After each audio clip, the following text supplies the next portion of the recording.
Your house is the single most expensive investment you're going to make in your entire life. My goal is to treat it as that. I think the challenge for any small business, right, is the balance of it. I don't have employees. I don't have, guys in the shop when I'm in the office. It means a whole lot more when you meet a client, they design a project with you, you go into their house, you install it, you build this relationship with them rather than they walk into a storefront, they pick their job, some random person comes to install it. You could even do this. Every 24 months, you do a new remodel. My wife would kill me.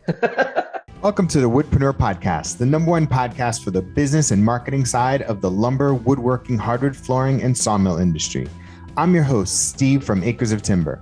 Each week, we feature various wood business owners and entrepreneurs from around the globe. We share their stories, paths, insights so that you can network, learn, and grow your own wood business. Thank you so much for listening. Now enjoy the episode.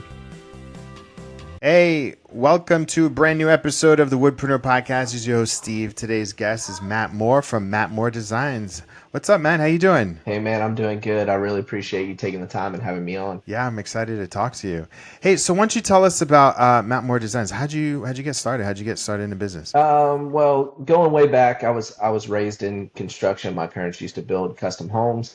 So from the point I was, 8, 9 years old, I was in construction, being brought up in every aspect of it. And when I got old enough to kind of know where my quote unquote calling was, I kind of deviated into the cabinetry side of things. And tell us, what was how many years have you been in business? My business, Matt Moore Designs, has been in business for about 4 years now. That's when I went solo.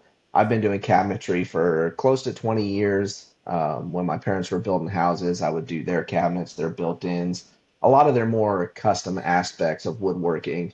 Not so much the running trim and stuff like that, but anything that had a little bit more creative aspect to it.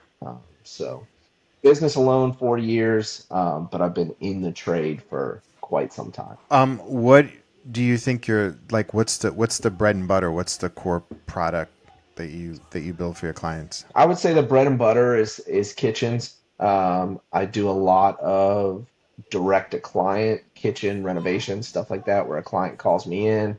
I design a new kitchen. We take out the old kitchen. We put in a new kitchen. That seemed to be the bread and butter. At least over the past couple of years, each year I tend to try to grow a little bit more and kind of expand the scope and what I'm offering.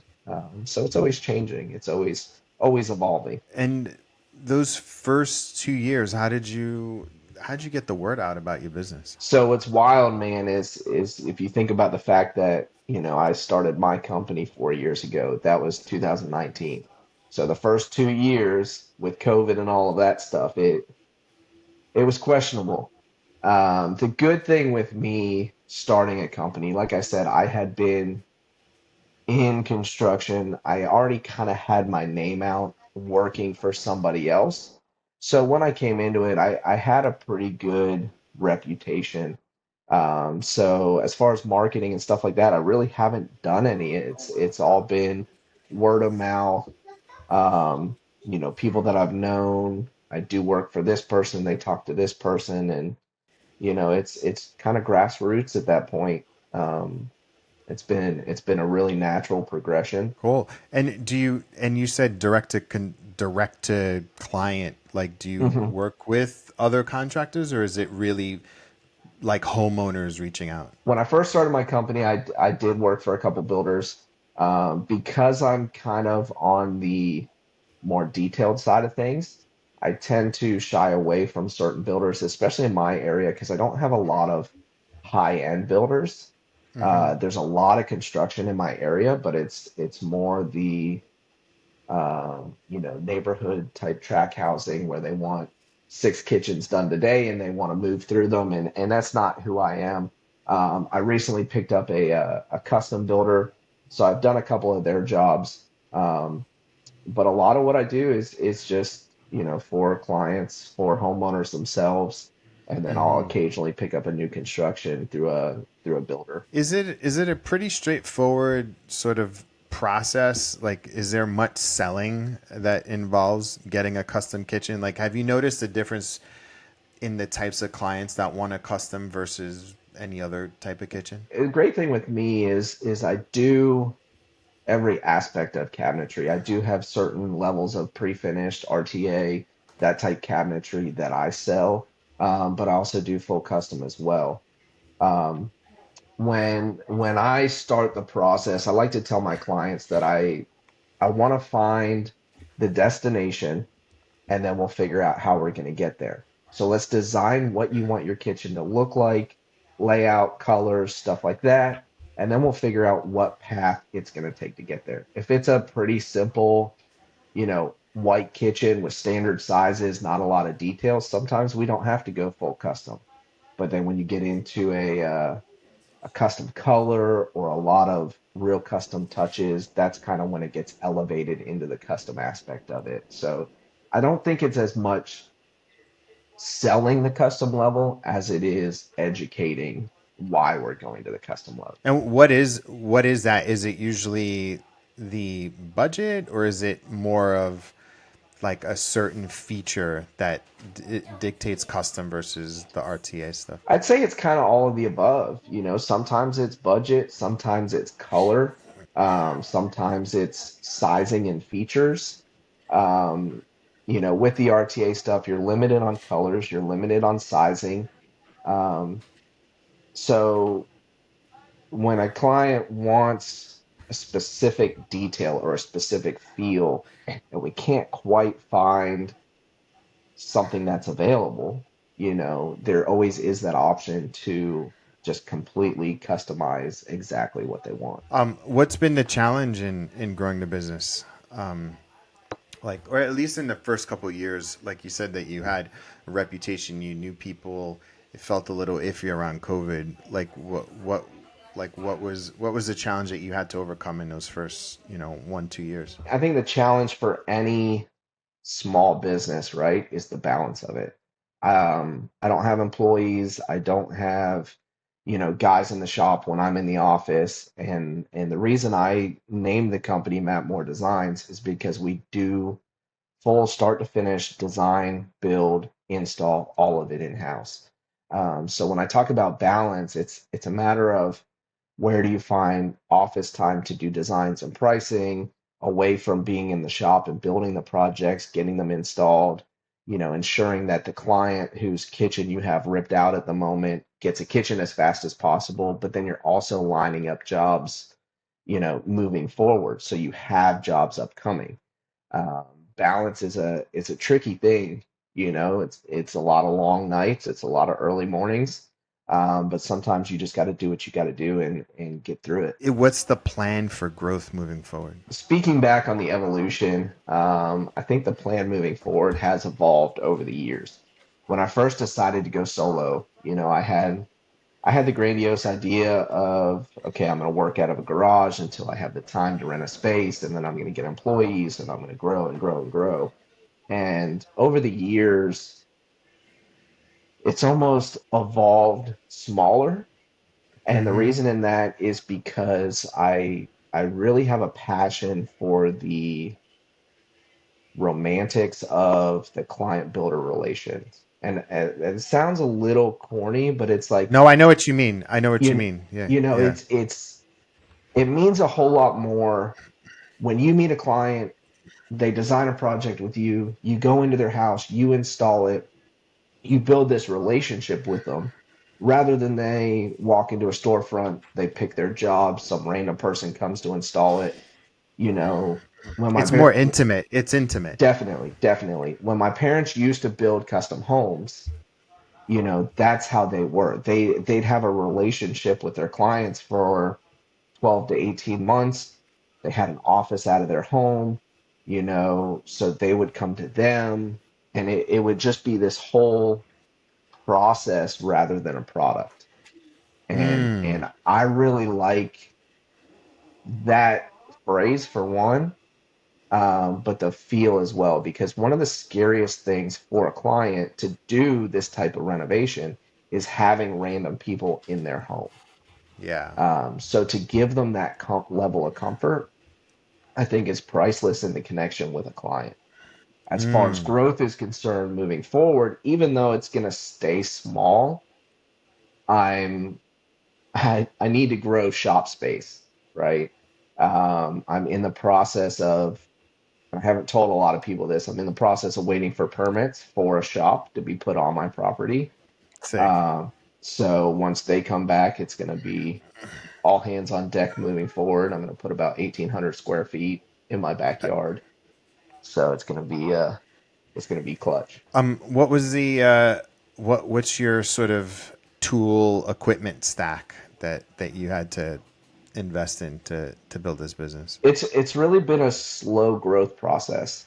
I heard a quote one time that the best tool purchase is the next tool you need. And that's kind of how I've evolved my company. You know, when I started, it was a job site table saw built into an outfeed table, you know, that I was building custom kitchens out of. And then I upgraded to you know, a 3 horsepower saw stop and, you know, just constant evolution of stepping up your game as you move along. I think once I get in a shop space, the next step up is going to be milling equipment, you know, a larger planer, larger joiner, stuff like that, where I can process raw materials easier to keep the movement of projects going better. Outside of the build stuff that you do, what other supports do you have in your business? What do you mean by that? Well, just who else is part of your team? Do you have like accountants and I mean, I have I guess, a subcontracted accountant that, you know, he's got access to my QuickBooks and he files my taxes and stuff like that, but he's not doing, you know, general bookkeeping or anything like that. Occasionally my wife will jump in. She'll help me sort receipts and all of that stuff. She's amazing at that stuff. Um, but the tricky thing is, right now it's really just me. So admin work, design work, pricing, all of that stuff. you seem to have a chill demeanor. Is that what kind of comes across? I think the vibe that I get from you is like you've been in this business for so long, and you have the model of what your parents built. Hmm. Are you building your business similar to that sort of like hands-on, custom, process-driven, build it tight, small, and then grow incrementally? Is that the path? So I think the way growth can work, and I think the way it should work, is you take aspects from every experience you've had. And Yeah, yeah, I say aspects as in good and bad. yeah. Being in construction so long, you know, you learn the struggles, you learn the advantages, you learn all of the stuff that you kind of work through, um, to make stuff happen, that you got to do what you got to do. Yeah. Um, so I've definitely learned a lot through my parents' business, but I've also learned a lot of what not to do. Yeah. As far as the chill demeanor comes across, is it's really, um, with what we do. There's only so much you can control. Yeah. You know, if you focus on the priorities of the control and what is most important, then you kind of need to let everything else go by the Go. wayside. Yeah, yeah. Yeah. Yeah. What what's been one of the most rewarding aspects of your business? One of the most rewarding aspects, I would say, is always the end goal. You know, having clients that they come to you with an idea, and one of the hardest things is to get the idea out of their head and into a physical representation of that is is definitely rewarding. You know, Yeah. when a client comes into a room and sees their new built-in or sees their new kitchen or new piece of furniture and talks about how it was exactly what they envisioned, you know, that's the reward, right? Being Yeah. able to bring forward a dream. I know growth also comes in many different forms. Do you see yourself adding more beyond kitchens? Yeah, I definitely, you know, where I would like to go overall as a company. So some of my background, I actually have an art degree. So I went to college for graphic design. So Okay. I'm very, very creative in the way that I think about design. Mm-hmm. Um, I would love to get to the point where it's not just cabinetry, but rather, and I don't know the best way to word it, but any custom woodworking application. Like Yeah. I think it would be super rad to get into like commercial build outs and stuff like that, where you're not only doing the cabinetry side of it, but accent walls and features and Yeah. stuff like Yeah. that, where it's all like completely custom, hands-on, almost building out an entire space rather than a single room. Yeah. Yeah. That's really fascinating. And I know there's lots of companies doing that, and I feel like it's almost like it's a little bit of millwork, right? So it's like where you're looking at a commercial space and you're working with an architect and a designer to bring their dreams to reality, leveraging and using wood, right? Exactly. Uh, Exactly. that's cool. That's very cool. Yeah, and that's a very lucrative. I almost feel like, I mean, I'm fascinated by what you had said that you have direct to consumer, Hmm. because what that tells me is that, like, and the fact that you have, RTA stuff and custom, and it sounds like you can get the job done for your community at an affordable and approachable way, right? That's kind of what Definitely. I'm thinking. And it doesn't sound like it's so complicated because you simplified the process by eliminating, you giving people options based off of what they have versus giving them a myriad of options that overwhelms them. And the fact that you Exactly. can walk people through the process is like, okay, we could do some here. We do a little bit of custom to fill in this corner here, Exactly. and then you're like, okay, so I understand how you win. And then the whole process too that I'm thinking is like, it's the experience. It's like Matt. Oh, Matt is in my home. He's sitting on my couch, and he's building it, and he's from my community, and he's like really cares. And so like Hmm. the whole process for people are like, all right, man, I didn't have to go and search through Pinterest and catalogs and this and this and this. Like, I just work with Matt and he solved my problem because Yep. I got 3 kids, I got soccer practice, I got this. My husband just gave me the go ahead with this amount of money, and Hmm. my he made my vision so much simpler. Yep. Yeah, Exactly. yeah, and I could see too that, like, I mean, just knowing from me doing a kitchen, it's overwhelming. Oh, it's terrifying. Yeah, I tell clients all the time. I say, look, It's your overwhelming. house is the single most expensive investment you're going to make in your entire life. Yeah. And my goal is to treat it as that. I'm going to Mm-hmm. respect you. I'm going to respect your property. I'm going to respect your project, Yeah. and that's knowing that people, like you said, they have kids, they have places to be, that goes back to that comfort level of, if they see me, the person they've seen the whole time, Yeah. they feel okay going, oh, well, I got to run my kid to soccer practice. Just, Stay at my house. lock the door Yeah. when you leave, you know, because it's not some random guy that they had never met before. They don't not feel safe in their home. It's that Yeah, it's complete a level very of comfort. intimate. It's an intimate experience, which is why I understand that. I see how you're able to work directly to consumers because they had this really transformative experience in Right. something that they're gonna spend most of their time in, Yep. and they equate you to that, and then so the referral game must just be crazy for you. Yeah. And think about it this way. Like you said, you've had a kitchen done recently and you Yeah, know how much of a headache it is. yeah, That's a lot of what I hear from clients is, oh, well, I've done a bathroom or I've done a kitchen and it was a nightmare. yeah. And I go, okay, well, these are the things that I'm going to do different that's going to change your mind on that. Yeah. And that's one of those things that I've had a few clients that, either they were questionable at first to take on the project, or Yep. they were questionable because of how other people had treated them.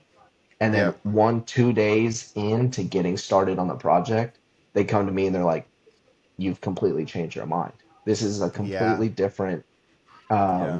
process than anybody else has shown us." Yeah, because the regret, it would be really high within those first 1 2 days of engaging somebody. Like you Exactly. could see right away whether somebody is going to be really good because the process is so detailed that Yep. I can totally see that. Cool.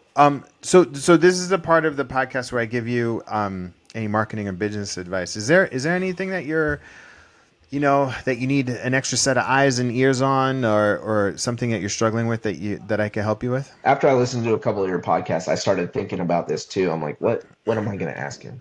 And I would say one things that I've been leaning to for my business that I've kind of got polarizing responses to is having an office in my house.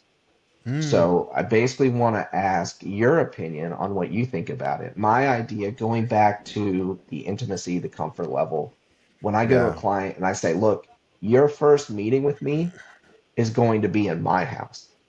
That's going to allow you to let down your walls saying, hey, you're coming into my house. Now I can come into your house. Some people are like, oh, you don't want to have meetings at a residence and you have 3 kids running around and all of that stuff. But I feel it's going to open up a door, A, to drop those walls with the client, and B, essentially have a live-in showroom where I can yeah, renovate my kitchen and do all that stuff and be able to walk a client through a project that's not just sitting in a warehouse, but it's used every single day. for sure. What are most people saying? Like I said, Is it it's like kind of it's kind of 50-50 or? polarizing. Yeah, yeah. Like, some people think you need to have this persona of, this storefront and this normalcy. And I think that can be addressed in a residential situation. Yeah, yeah, And yeah, obviously I'm biased on it because that's how I was raised. When I was from three yeah, to 8 years old, I had people coming in and out of my house every 2 to 3 days. for sure. Yeah. Um, So based off of what you just said in the whole entire interview, the type of business that you are and running, I would, I kind of like that idea a lot. I like that. okay. If you and your family are comfortable with that, Hmm. and that's the, I mean, I think the level of qualification needs to be super high, right? Right. Before I almost think so. A couple things came to mind. Mine is you should probably coin your process. You should probably productize your process, because Right. there's a way that you do your thing, and I would call it the M2 method or something like that. You know what I mean? Just Right. like, hey, Yep. this is the Matt Moore way of like, that's from my process, and I would friggin' talk about that all the time on your socials. Okay. Like, this is my process. Like, hey, look, so antique. You've heard of gosh, I would like, because you could kill it if you do this. If you talk about your process and you do captions on your videos, Hmm. and then just do voiceover, like like screenshot, like a video b-roll with your voice and captions, like, hey, looking for a new kitchen, North Florida, Jacksonville area, here's our process, and then you literally just do videos based off of that. The second Okay. thing is, I would make the qualification process on your website higher before anybody thinks about Yeah. coming into your home. Like, extra. You know what I mean? Because that first call, I think the what do you call it? The sales pipeline is: lead comes in, 15-minute qualification call, make sure that they can spend 30 to Hmm. 40, $50,000 on a kitchen, and then once they are like yes, you're like, okay, so the next step in the process is to do a Right. design consultation. The design consultation is a and I would attach a fee to it, and then the Hmm. I fee already would do. be you already do, and then the Yep. fee would be waived if they move ahead. But Yep. you're just like, we'll walk through this, and I love that process. Make them take off their shoes, like sit on your couch, sit at a desk, Hmm. whatever. And then what I love about this 1,800 square foot shop is if you can uh, dedicate a part of it to actually be a showroom.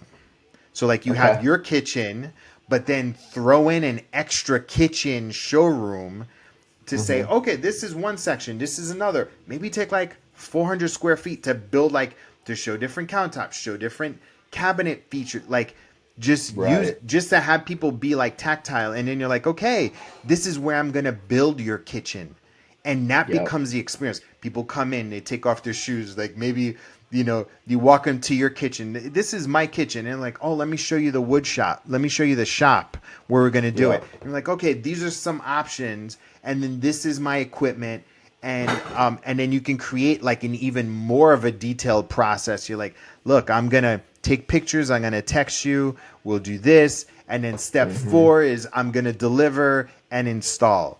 Like, oh my god, if you do something like that, that's like concierge St. Regis Right. Four Seasons level furniture, Exactly. cabinetry. You know what I mean? Because Yep. then Yep. your price, then you could literally increase your prices, and then the next level beyond that would be to potential. Because I've always loved this. So like, I went to LA. I spent a lot of time in LA, and a lot of like Hollywood producers, they don't really go into an office. Right.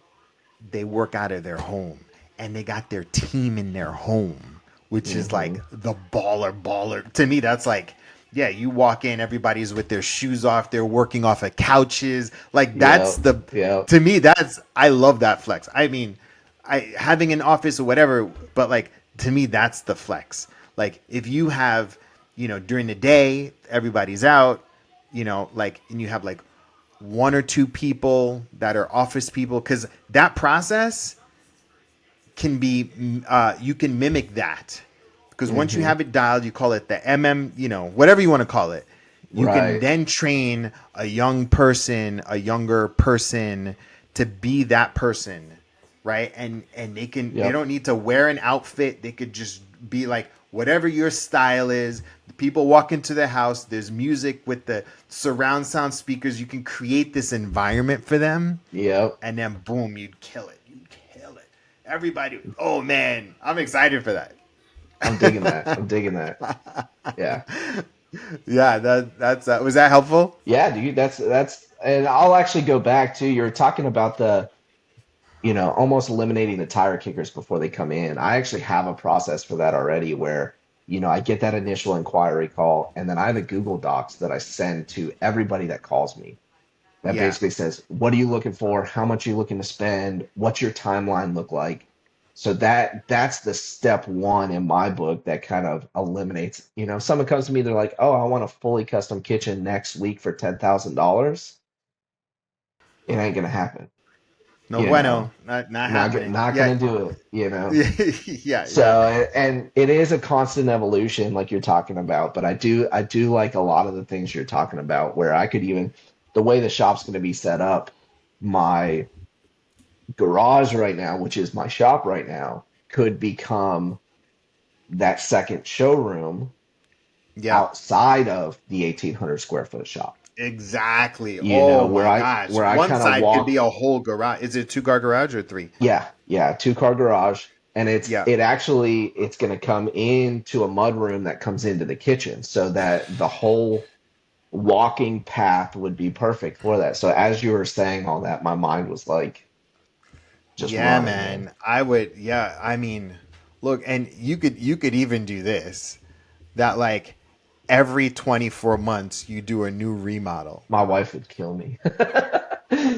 Dude, but if you're killing it and you've been, Yeah, because of the yeah, experience, you're raising more, yep, A, it's also an office for you, so you can write off most of it on your taxes. And yep, then the other thing is you're making improvements to your house, which will therefore Definitely. write off on your taxes. Like Yep. it's a Yep. win-win. It doesn't even Exactly, matter. right? Yep. You're getting everything at cost too. I mean, you could probably, I would even talk to somebody else like this, like put your house in a trust. The trust is owned by the company. You can spin off a separate LLC for the house. Have the business pay rent to your other company, write Yep. off the business. I'm teaching you ninja level stuff. So anyway, this is you could Yeah. totally pimp out your house Yeah. and That's the plan, be man. living mortgage free. Yep, that's the plan. That Dude, is I'm the excited plan. for this idea. Please keep That's me awesome. updated when you Oh, do for this. sure. I want to see. For I want sure. to see it. All This right. that'll be Perfect. so awesome. That would be so awesome. Cool. All right. Any last bit of parting advice for the Woodpreneur community? The one thing I'll say is if you have a particular set of standards that you want to work to, it doesn't matter what anybody else thinks about them. Yeah. If it's right for you, then it's right for you, and that's all that matters. Very cool. Yeah. And what's your Instagram? What's your At website? Matt Moore Designs. It's Awesome. all Awesome. super simple. Awesome. Well, Matt, thank you so much for your time. I really Awesome, appreciate man. it. And I look forward to talking to you soon. Yeah, for sure. Thank you very much.